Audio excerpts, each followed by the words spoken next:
É uma alegria enorme a gente estar aqui, né? A gente sabe desse ano como foi complexo, como está sendo complexo, tão desafiador para todos nós, mas a gente reconhece também a saudade que a gente estava de rever os amigos.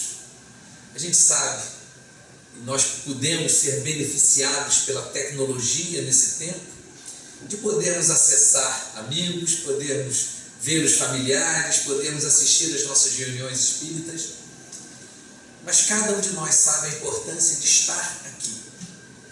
E aí, como eu sei que está sendo gravado também, que depois vai estar, outras pessoas vão poder ouvir isso, a gente faz um convite para cada um ao seu tempo, no momento que se sinta confortável, seguro, que possa retornar às casas espíritas. Ainda há pouco conversava com o Daniel e a gente falava disso, de que, pelo menos para mim, a casa espírita é um serviço essencial. Se nesse tempo todo a gente ficou feliz de saber que tinha hospitais abertos, supermercados abertos, clínicas médicas abertas, a gente também fica feliz de saber que nós temos as nossas casas espíritas para virmos, para estarmos juntos.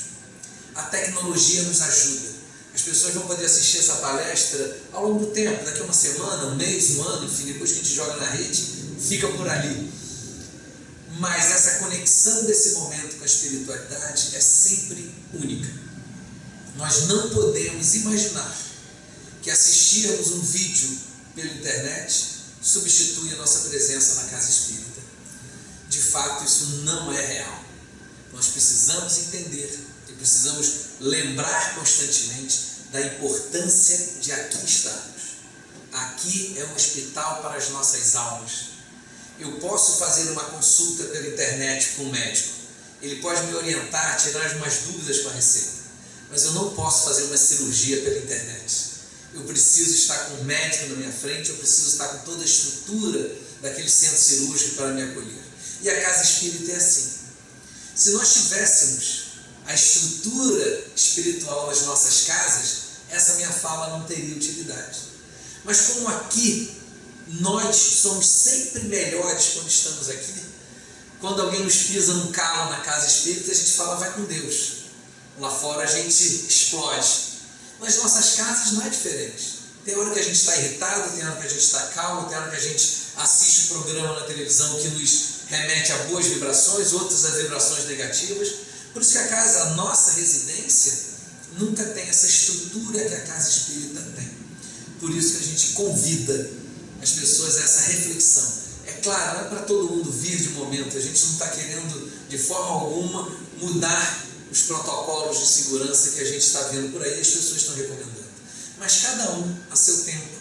Se eu já me sinto à vontade, às vezes, de passar uma tarde no shopping, eu posso passar uma hora dentro da casa espírita. Se eu me sinto à vontade de ir para uma academia fazer a minha ginástica, talvez eu já me sinta à vontade para vir à casa espírita. Então a gente faz esse convite barra reflexão para todos nós. Trazendo objetivamente para o nosso estudo, para as reflexões que nós gostaríamos de ter nessa tarde e noite tão agradável, mais agradável ainda por estarmos juntos. O objetivo desse estudo é nós reflexionarmos sobre a importância da educação. E a gente pega como referência o objetivo que a gente quer que ao final dessa nossa conversa todos nós possamos refletir, é de que nós não podemos educar para Deus e para Mamon ao mesmo tempo. Nós não podemos educar para a espiritualidade focado na materialidade. Nós não conseguimos servir a dois senhores. A frase do Evangelho é: não se pode servir a Deus e a Mamon. A gente parafraseia isso e traz: não se pode educar para Deus e para Mamon. Essa é a reflexão que a gente vai tentar conduzir na tarde de hoje, para que todos nós que temos o papel da educação, e todos nós temos esse papel, às vezes eu tenho esse papel com o meu filho, às vezes eu tenho com um funcionário, às vezes eu tenho com os meus irmãos, às vezes eu tenho com os meus amigos. Todos nós influenciamos o outro de alguma forma. Nós, como seres humanos, nós somos constantemente influenciados pelo comportamento, pelo pensamento, pelas atitudes e pelas vibrações dos outros, mas nós também influenciamos da mesma forma.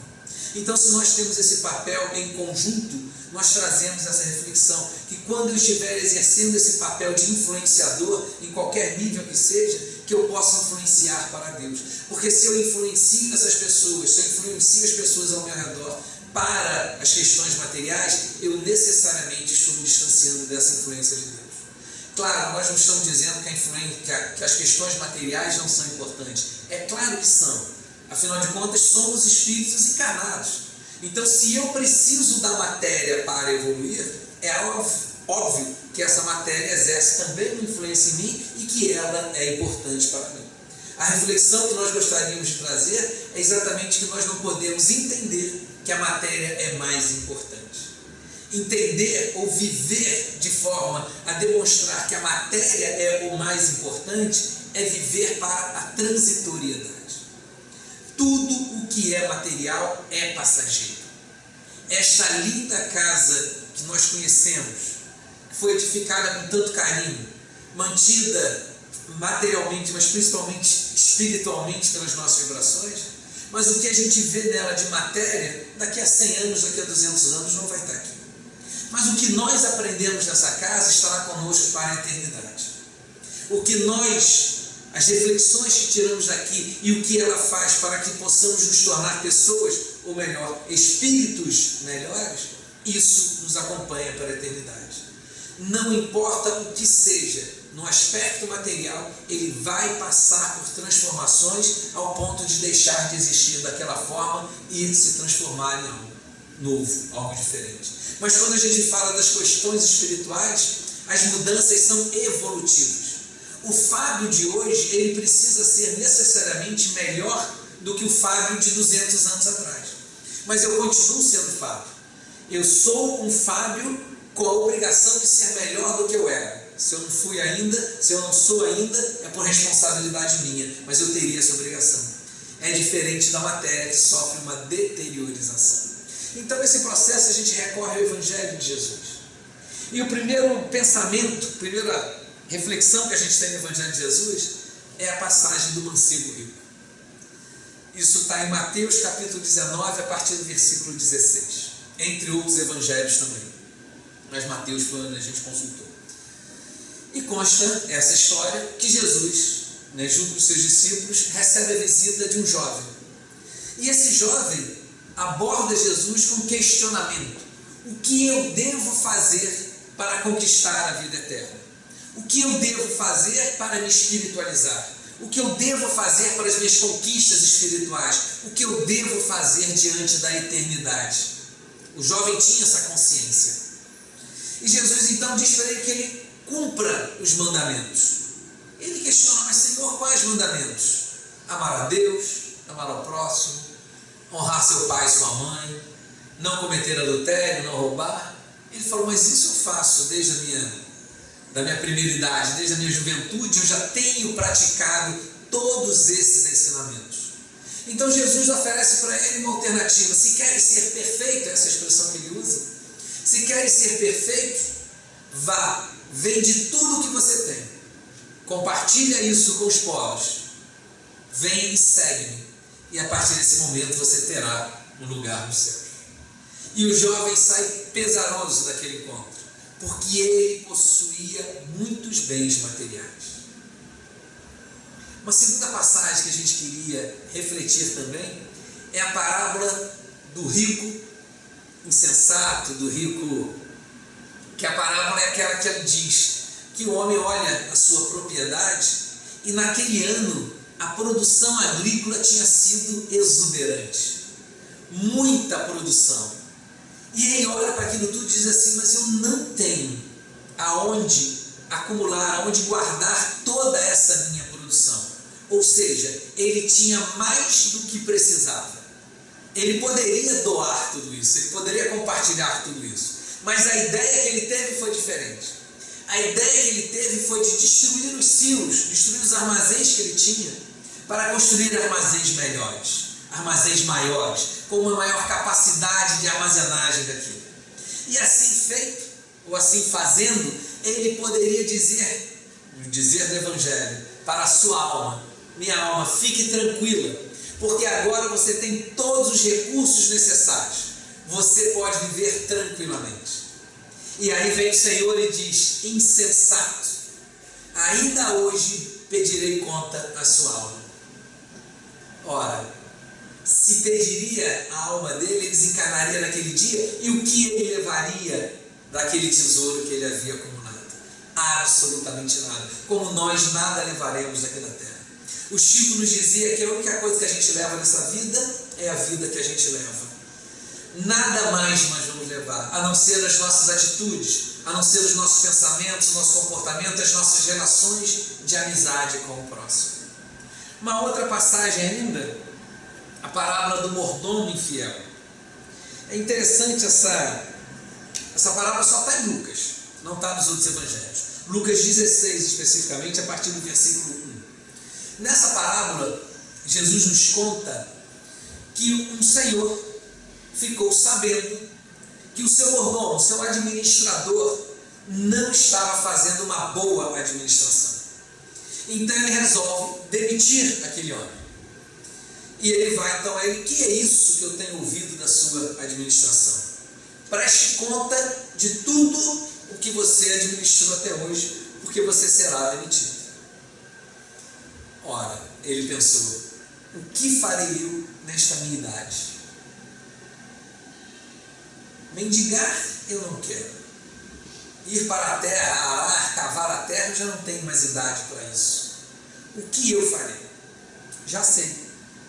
E ele começou a chamar todas aquelas pessoas que arrendavam a terra daquele senhor. A função dele era controlar o arrendamento. Ele não era desonesto no sentido que nós podemos entender hoje. Ele não estava roubando o seu senhor. Mas a administração dele não estava sendo tão eficiente quanto deveria. Naquela época, o senhor era dono daquela terra, contratava um mordomo, ou administrador, e esse administrador arrendava a terra para as pessoas. E ele tinha, como pagamento, uma fração daquele arrendamento.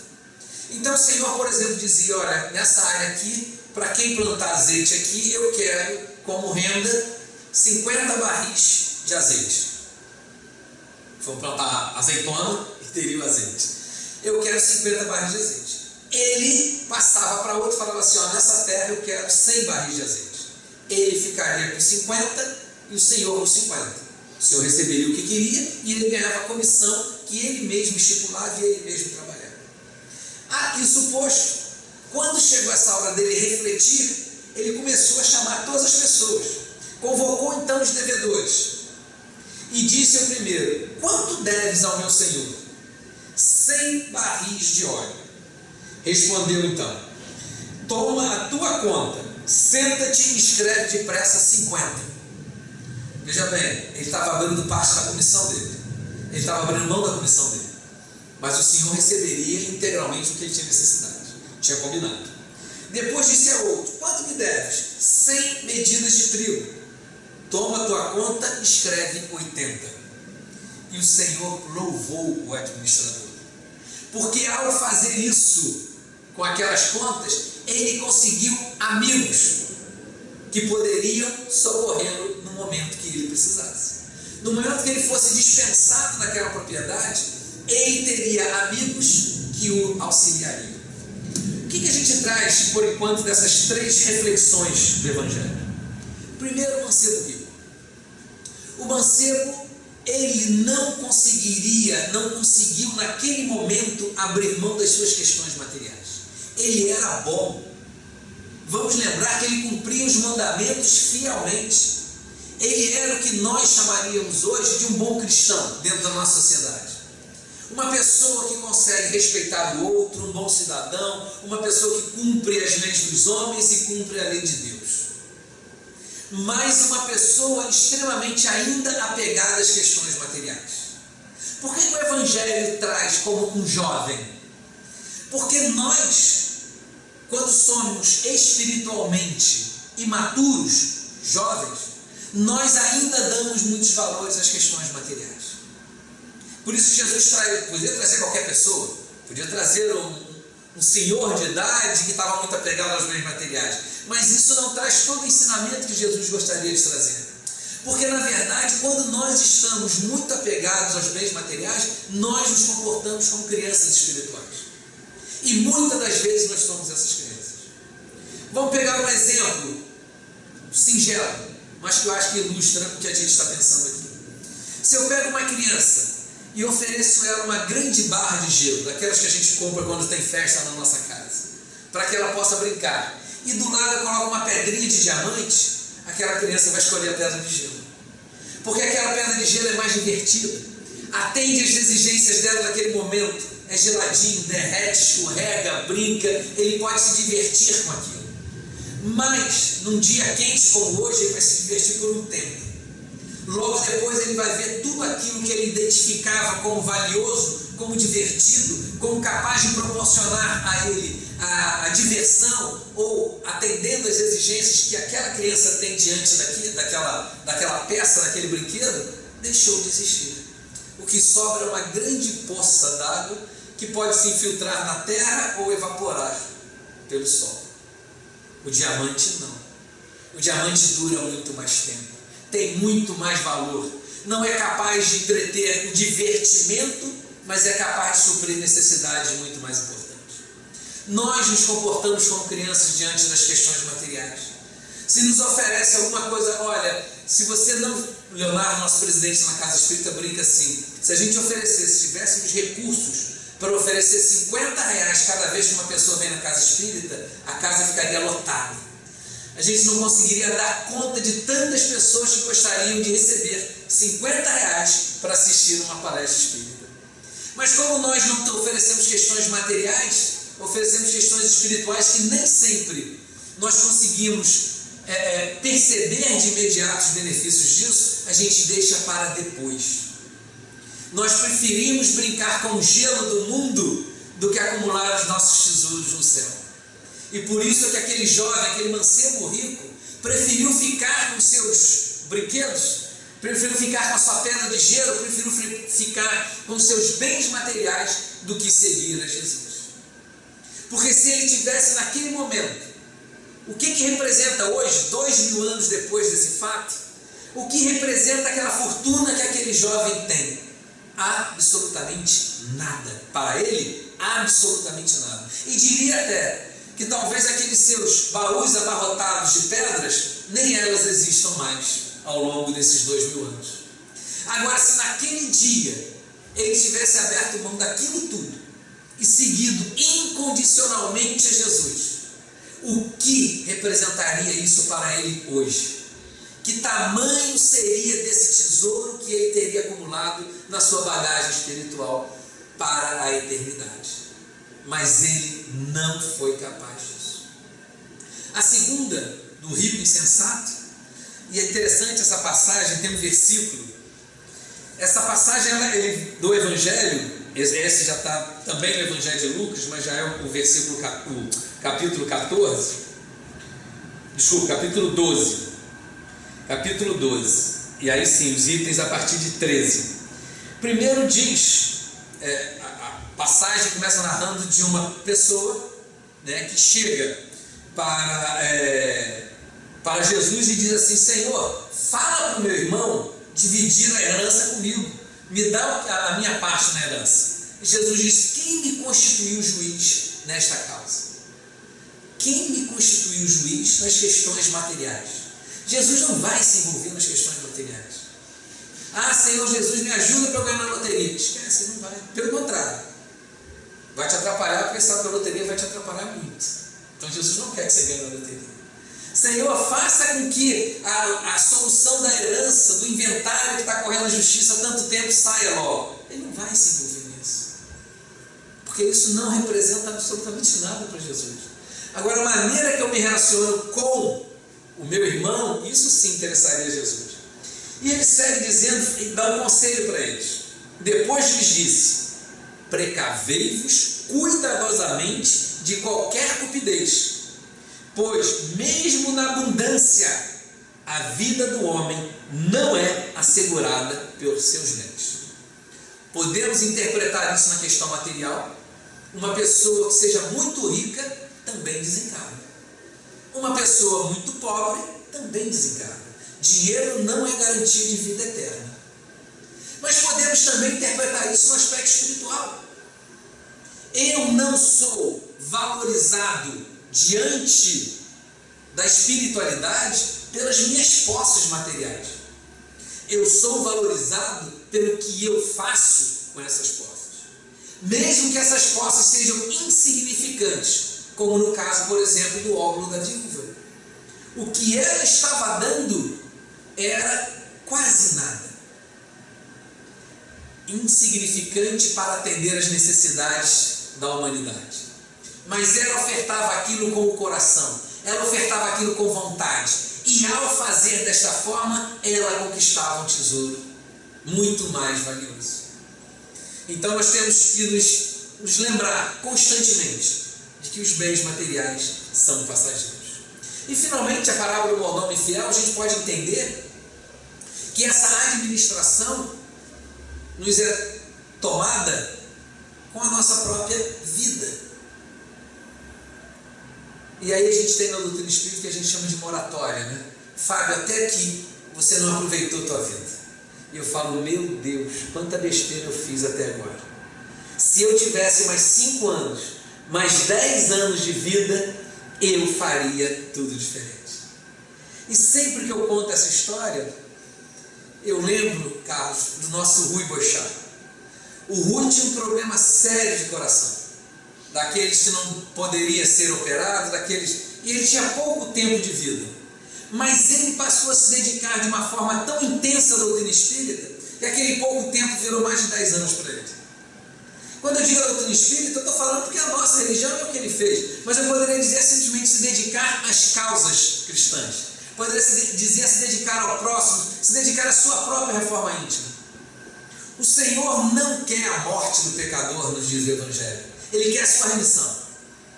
Então, para o Fábio desencarnar hoje ou desencarnar há 10 anos, isso não faz diferença para o mundo espiritual.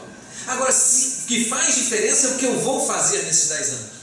E se eu estou complicando a minha encarnação, a misericórdia divina às vezes antecipa o meu desencarne. Fábio, você está perdendo tempo demais, você está se complicando para os séculos. Ao invés de viver mais 10 anos, encarna hoje que você vai errar menos. A espiritualidade faz isso conosco. Mas da mesma forma, Fábio, você está aproveitando tanto esse tempo, finalmente você compreendeu a importância da sua encarnação. Então, para você não ter que retornar ao mundo espiritual e se preparar tudo de novo, te dou mais 10 anos, te dou mais 5 anos, te dou mais 5 dias. No livro Sexo e Destino dá 5 dias para a menina lá e muda todo o aspecto espiritual daquela família inteira. Isso é lindo. Então, às vezes, com pouco tempo a gente é capaz de fazer grandes coisas. E o mordomo infiel compreendeu isso. Quando chegou a hora dele prestar conta das suas escolhas ao senhor da vinha, ele como administrador prestar contas, ele parou e pensou, meu Deus, o que eu fiz até agora? Eu vou aproveitar os recursos materiais que ainda estão na minha mão para conquistar os meus amigos, para poder conquistar aquilo que vai me favorecer na minha vida após esse emprego, após essa etapa.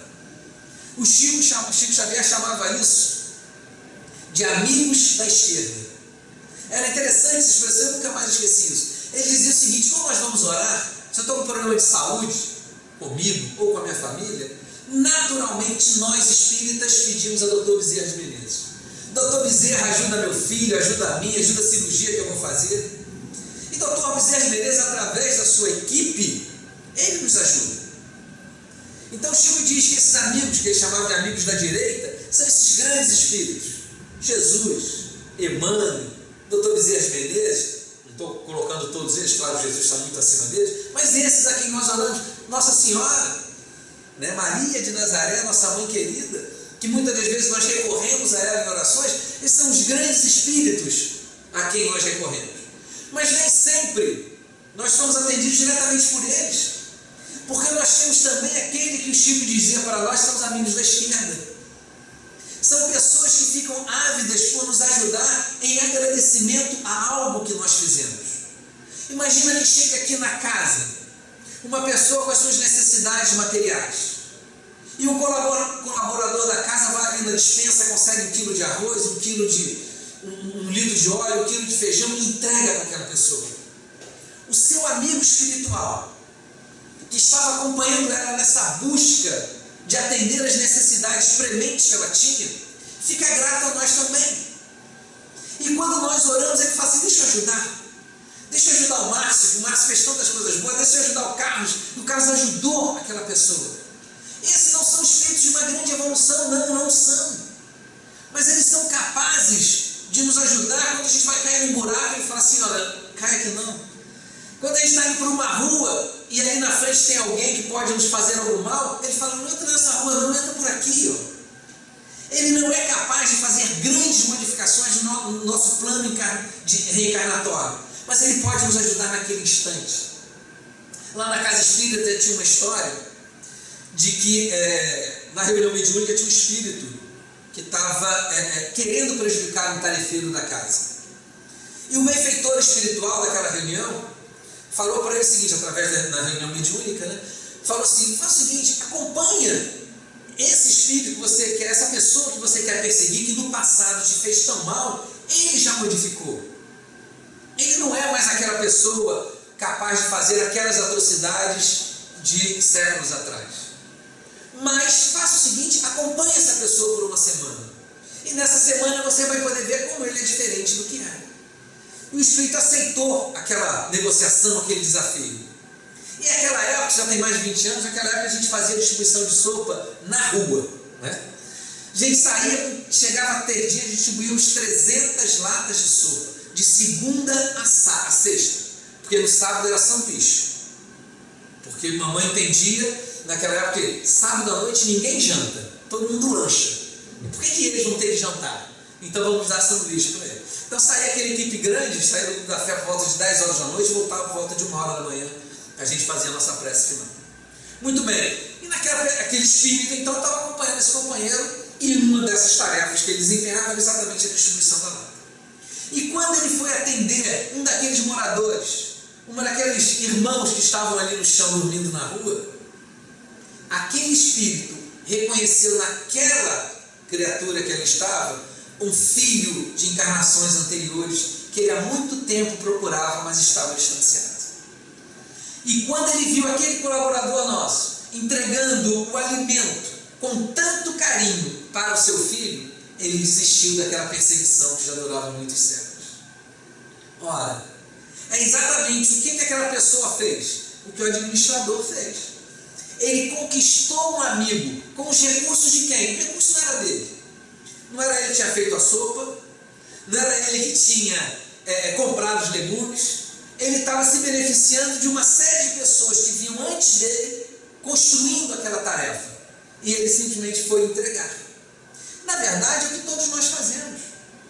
Quando a gente vem aqui para uma conversa como essa na tarde de hoje, eu estou utilizando conhecimentos que não são meus. São do Evangelho de Jesus. Eu estou trazendo coisas que eu aprendi de alguém, na minha aulinha de Evangelho, dos meus pais, dos meus amigos. E essas ideias então foram colocadas na minha cabeça, mas não foram conquistas minhas, passaram a fazer parte de mim, sem dúvida nenhuma, mas foram gentilmente me ofertadas por outras pessoas, num processo educacional para mim. E eu utilizo isso em benefício dos outros, pelo menos é o que eu espero com essa nossa conversa na noite de hoje. Eu estou usando recursos que não me pertencem, informações que eu ainda não sou capaz de executá-las plenamente, mas que eu já sou capaz de comunicar, e quem sabe através dessas reflexões, em conjunto, todos nós possamos nos modificar. Isso é o que o administrador passou a fazer. E aí quando a gente traz essa questão da educação, que foi como eu recebi essa educação, eu estou passando, da mesma forma a gente pode refletir no que nós estamos educando o outro. Quando nós pegamos os nossos filhos e falamos assim: meu filho, você tem que ir para a escola, para estudar muito, para poder ter uma boa faculdade e um bom emprego, eu estou dando para ele um direcionamento material, em linhas gerais. Mas eu não posso deixar de apresentar para ele o desenvolvimento espiritual. Muitas pessoas dizem para a gente assim: religião eu vou deixar meu filho escolher quando quiser. Ora, eu obrigo meu filho a escovar dente, e um dia ele vai estar banguelo. Eu obrigo meu filho a ir para a escola, ele não tem opção. Eu obrigo meu filho a tomar antibiótico, mesmo que seja muito ruim, doloroso ou amargo. E eu não vou entregar para ele algo que é muito mais valioso? Muito mais valioso. Se eu pudesse, eu tivesse a capacidade material de deixar uma grande herança para o meu filho, graças a Deus eu não tenho essa capacidade, mas que eu tivesse, quantas vezes nós já vimos, na geração seguinte, ou quiçá na próxima, toda uma grande fortuna ser diluída no mundo. Meu avô era muito rico, meu avô era dono dessa parte de Piratininga inteira, e hoje eu tenho um quartinho alugado no centro de Niterói. A gente ouve essas histórias. Somente Niterói, uma cidade assim, então, onde a conversa é tão grande. O meu avô era dono quase do Morro do Cavalão inteiro. O avô da minha esposa era, de fato. Tem até uma rua lá. E ele desencarnou num leito de hospital, como todas as pessoas, com muitas dificuldades. O Cavalão foi sendo ocupado e ele, obviamente, não teve acesso àquela terra, porque era uma área ocupada, o senhor Otávio, né? Aquilo foi tudo ocupado. E ele não tinha mais acesso aqui. E o que adiantou? Se ele não tivesse conquistado as suas conquistas espirituais, o que adiantaria esses bens? O que a gente quer dizer com esse raciocínio, que é bem amplo e bem complexo, é de que nós devemos sim cobrar dos nossos filhos o estudo. Devemos sim colocá-los na melhor escola que a gente puder, dentro das nossas realidades, da nossa realidade financeira. Mas nós não podemos abrir mão de falar do Evangelho de Jesus. Aliás, essa é uma frase do Chico. Nós não podemos perder a oportunidade de falar em nome de Deus para uma criança. Isso não necessariamente meu filho. Às vezes, quando a gente encontra uma criança até desconhecida e olha uma flor no Campo de São Bento, o Campo de São Bento está tão bonito, né? Passou por uma reforma tão grande, e eu digo para aquela criança: olha que flor linda que Deus criou. Eu estou falando do nome de Deus para aquela criança. Seja ela meu sobrinho, meu filho, meu afilhado, ou qualquer conexão de afetividade que a gente tem com aquela criança.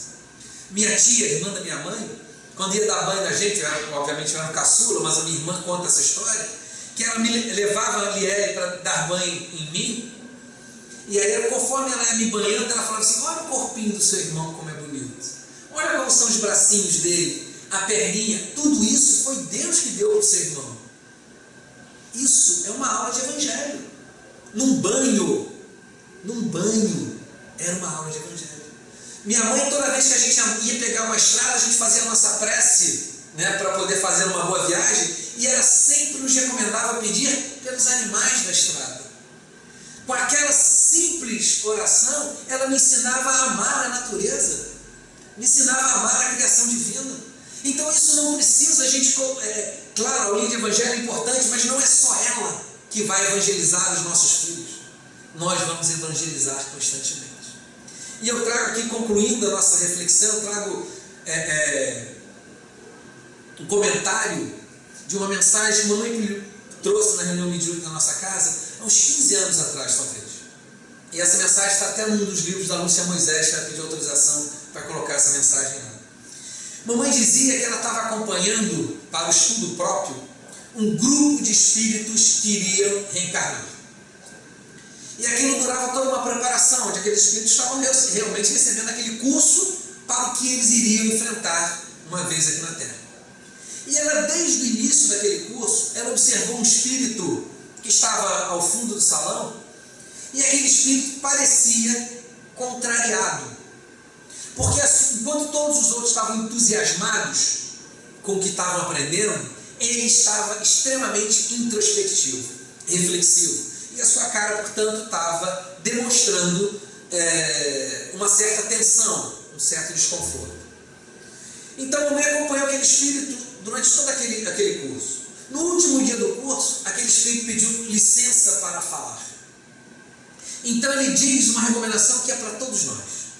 Ele dizia: avise aos meus pais da terra que o que eu preciso é de Jesus. Matemática, português, biologia, tudo isso eu já aprendi em outros momentos da minha vida. Mas eu caí clamorosamente, apesar do meu desenvolvimento intelectual. Eu caí porque eu não tinha Jesus. O que eu preciso nessa encarnação é de Jesus.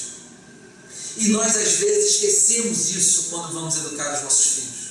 Nós queremos que com 15 anos ele esteja formado em inglês, para dar tempo dele estudar alemão, para que ele possa fazer espanhol, para que quando ele possa estar com 25 anos, ele tenha um currículo maravilhoso e, portanto, conseguir um emprego numa grande empresa. Ótimo! Ótimo, isso é importante, isso é valioso, mas não é o mais valioso. Se o mais importante nessa encarnação para mim fosse aprender inglês, eu nasceria na Inglaterra e não no Brasil.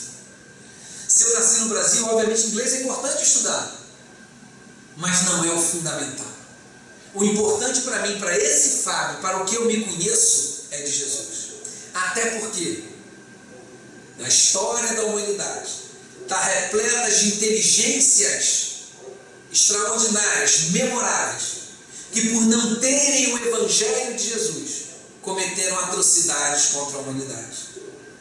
Melhor seria, parafraseando Jesus, quando diz que seu olho é motivo de escândalo, é melhor que arranque, melhor seria para aqueles espíritos que eles fossem uns idiotas, na concepção da palavra, mas com o Evangelho de Jesus, do que extremamente inteligentes sem o Evangelho. Por isso que a gente volta, concluindo a nossa reflexão, a passagem de Marta e Maria. Marta, Marta, disse Jesus, tu te inquietas com muitas coisas, quanto poucas são necessárias, até mesmo uma só. Maria escolheu a melhor parte. Que nós possamos escolher a melhor parte que vamos levar para aqueles que nós temos a obrigação de educar. Que possamos levar o Evangelho de Jesus para eles. Que Deus nos abençoe hoje e sempre.